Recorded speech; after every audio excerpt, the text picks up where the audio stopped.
What if I told you there are 7 really simple, everyday habits that could be silently stealing years from your life? We're going to break down the incredible story of a 91-year-old man who actually reversed his decline just by quitting these exact habits. And the science behind it is pretty amazing. So, this is Harold. At 70 years old, his doctor gave him some pretty grim news, that his health was going downhill and fast. But today, at 91, the man is still driving, he's gardening, he's full of life. And his secret? It wasn't some new pill or some complicated workout routine. It was all about elimination. It was about the things he stopped doing. All right, so let's get right into the very first habit Harold kicked to the curb. And honestly, this is probably the most common and the most overlooked danger in our modern lives. That's it, just sitting.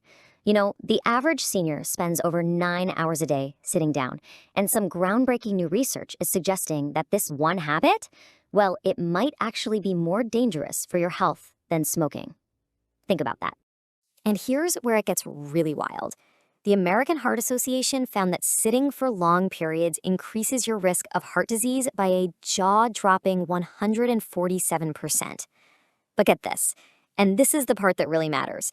That risk stays high even if you're someone who exercises regularly. Yeah, this is so serious, it actually has a medical name. Researchers at the world-renowned Mayo Clinic call it sitting disease. See, when you sit for too long, your blood flow slows way down, your muscles start to weaken, and your metabolism basically grinds to a halt. It's a really quiet process, but the consequences are huge. But the fix is almost ridiculously simple. For every hour that you're awake, just get up and walk around for 2 minutes. That's it. Research from Columbia University shows that this tiny little interruption can slash those health risks by nearly a third. It really is that easy. Okay, so we've covered movement. Now let's talk about our internal clocks and how they affect aging. These next 2 habits are all about timing, because it turns out when you eat can be just as critical as what you eat. We've all been there, right? That little late-night snack. It seems so harmless, but what it's really doing is throwing a wrench in your body's internal clock. Research from Harvard Medical School shows that eating late forces your body to focus on digestion when it should be in repair mode, resting and fixing things for the next day. And this chart just illustrates the point perfectly. Research published in a top medical journal found that the exact same meal, the identical food, eaten at 9 p.m. leads to higher blood sugar and more fat storage than if you ate it at 6 p.m. The timing literally changes everything. Now let's flip to the other end of the day, because there's another dangerous habit here. When you skip breakfast, you're not really saving calories. What you're actually doing is sending a panic signal to your body, triggering this whole cascade of stress responses that cause damage over time. And the numbers on this are they're staggering. A huge study from the American College of Cardiology found that people who regularly skip breakfast have an 87% higher risk of death from cardiovascular disease. So that cup of coffee on the go, it's just not cutting it. So let's just boil this whole section down to 2 incredibly simple rules. Rule 1, try to finish your last meal of the day by 7 p.m. That gives your body a nice long rest period overnight. And rule 2, always eat something within an hour of waking up to get that metabolism fired up. Okay, moving on from fuel, let's dig a little deeper into mastering our internal rhythms.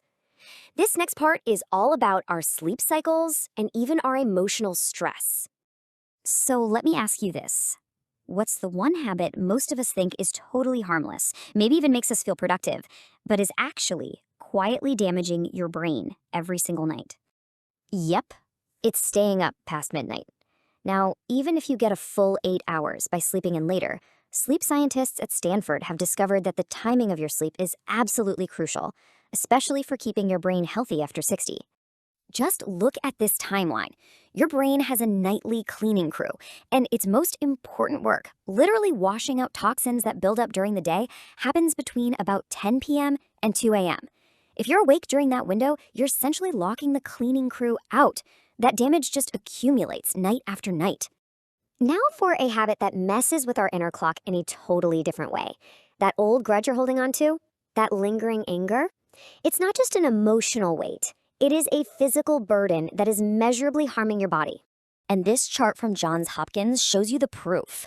See, chronic anger keeps your body flooded with the stress hormone cortisol, and that directly leads to a 20% higher risk of a heart attack or a stroke. Forgiveness, it turns out, isn't really for the other person. It's for you. It's for your health. Okay, for our final section, we're going to look at 2 really proactive habits. This is all about taking charge, about becoming the CEO of your own health instead of just being a passive passenger. Staying home all the time, it might feel safe and comfortable, but chronic social isolation is a profound health risk. Researchers have found that its negative health effects are comparable to smoking 15 cigarettes a day. That's not an exaggeration. And the CDC has the hard data to prove it. Loneliness isn't just a feeling, it's a medical condition that leads directly to a 29% increased risk of heart disease and a 32% increased risk of stroke. We are wired for connection. It's a biological necessity, not a luxury. And finally, the last habit Harold stopped: dismissing those little new aches, those pains, or weird symptoms as just, oh, I'm just getting older. This is one of the most dangerous mindsets to have, because early detection is the single greatest weapon we have against serious illness. So let's just recap the whole thing. This is the list. This is what Harold stopped doing. He stopped sitting all day. He stopped eating late and skipping breakfast. He let go of old grudges. He started going to bed earlier. He stopped isolating himself, and he started listening to his body. And these simple acts of stopping things, they gave him 21 more years of a vibrant life and counting. Harold's story is incredible proof that our health is a series of choices we make every day, not just a roll of the genetic dice. So, as you look at this list, the real question isn't just about what Harold did, it's about what you'll do. Which one of these will you stop first?